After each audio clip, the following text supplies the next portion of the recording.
What's up? It's Olivia. Welcome back to my channel, Olivia's Grad School Vlogs, where I like to share my experience as a media effects graduate student here at Penn State.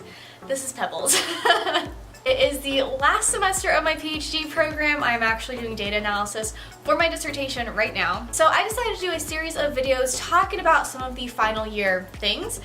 In this video specifically, we're going to be talking about the academic job market. In a separate video, I'll discuss the job application materials. So in this video, I'm mainly just focusing on what's the overview of the job market. A couple of things to note before we start this video. One, I am in mass communication. If you're in humanities, this process might be different. If you are in STEM, this process might be different. So take everything I say with a grain of salt. Alright, so first off, where do you even find academic job postings? There are two major places I recommend looking. The first is higher ed jobs. What I like about this website is it is updated daily, and you can be as broad or as specific as you want. So I tend to only click media and communication and see everything that's available, but you can also narrow your search to certain regions of the country or like a four-year institution versus community college, etc. Schools do have to pay money to have their ad placed onto higher ed jobs, so this is definitely not a comprehensive list, but it's definitely a good place to start. The second place I recommend looking is at newsletters or job posting boards from major organizations in your field. So for example, in communications, we have NCA, which is the National Communication Association, ICA, the International Communication Association, and AEJMC, which is too long for me to say. But these are our major organizations that have a lot of our journals, and they also hold the annual conferences each year. NCA and ICA have email newsletters with new job postings, and AEJMC has a web page where people can, again, pay to post their advertisement. People have also recommended to me looking at Chronicles of Higher Education. Personally, I find their website to be really confusing and not organized at all, so I haven't had any luck from that. Next, when do you actually submit job applications? So first of all, when you start applying in, let's say, September 2022, all the jobs you're applying for start in August or September 2023. So you're applying for things about a year in advance. Due dates are going to be centered around the 1st and 30th or the 15th of every month. So you're probably going to have 3 or more applications due on those times. Personally, my first application was due September 1st, the next one was September 30th, then after that it was the 15th and 30th consistently. Like I said, I'll make another video detailing what job application materials you might need to submit, but in general, you're always going to have a cover letter, your CV, which is the academic version of a resume, and contact information for 3 or 4 references. Now with references, it's really important that you ask the person if they're willing to be a reference before you put their information down. You really don't want to tick someone off when you're trying to get a job. Alrighty, so you found the job, you've submitted your materials, now what happens? Typically, at least in my experience and all of my peers' experience thus far, the next step is a Zoom interview. The Zoom interview could be anywhere from 20 minutes to 45 minutes.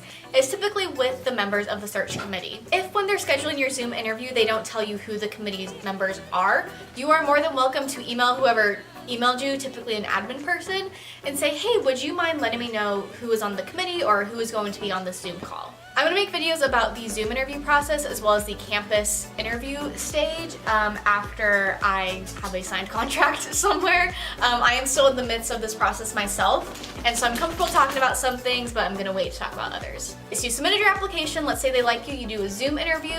If they like you from that, that is typically when I've heard they then will call your references, and if all checks out, they invite the top 2 to 4 candidates to an on-campus job interview. The on-campus interview typically starts in the evening, so you go out to dinner, and then it's all day long, like 8 to 8, and then the next morning there might be a little bit of an exit interview. After that, you'll find out whether you got the job or not, and if you did, you can enter the negotiation stage. The length of time it takes from application to Zoom, Zoom to on-campus interview varies. I know one person who submitted their application and 2 days later got invited for a Zoom interview and got invited for a campus interview, I think 2.5 weeks after that. I myself have experienced submitting an application and 6 weeks later being invited for a Zoom interview, which took place the next week, and then I'm still waiting to hear back for that one. I should hear back in the next week or 2, so again, that'll be about a 6-week lag before I find out if I made it to the on-campus job interview stage. I also want to say,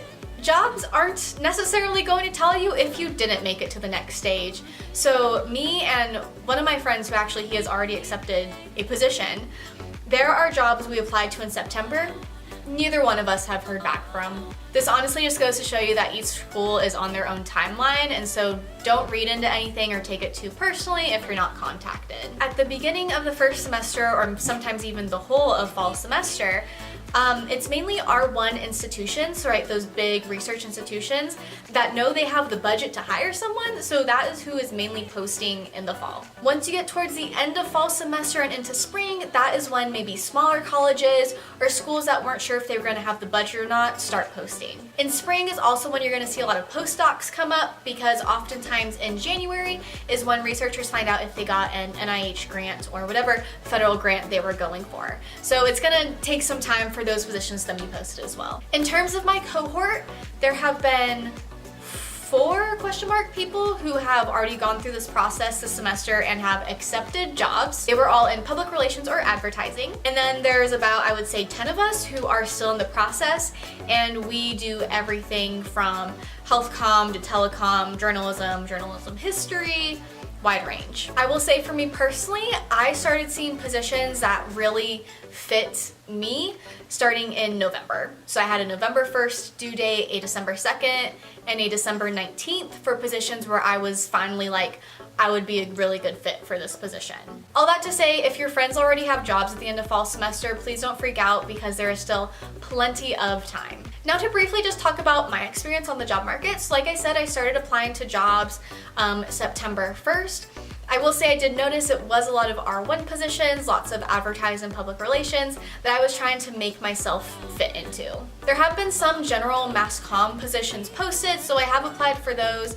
And it's weird, on the one hand I'm being selective, on the other hand I'm like, well, if it's a good school, if it looks like a place I'd want to live and I somewhat fit the call, I'm gonna apply for it. I've applied for, I think, 13 positions so far, and I just saw a postdoc posted that I'm probably going to apply for in the next week or 2. I know of other people who have applied to 20 or more, but again, they were in the ad PR field, which is what I felt was the only thing being posted last semester. People say the job market, being on the job market, is a full-time job.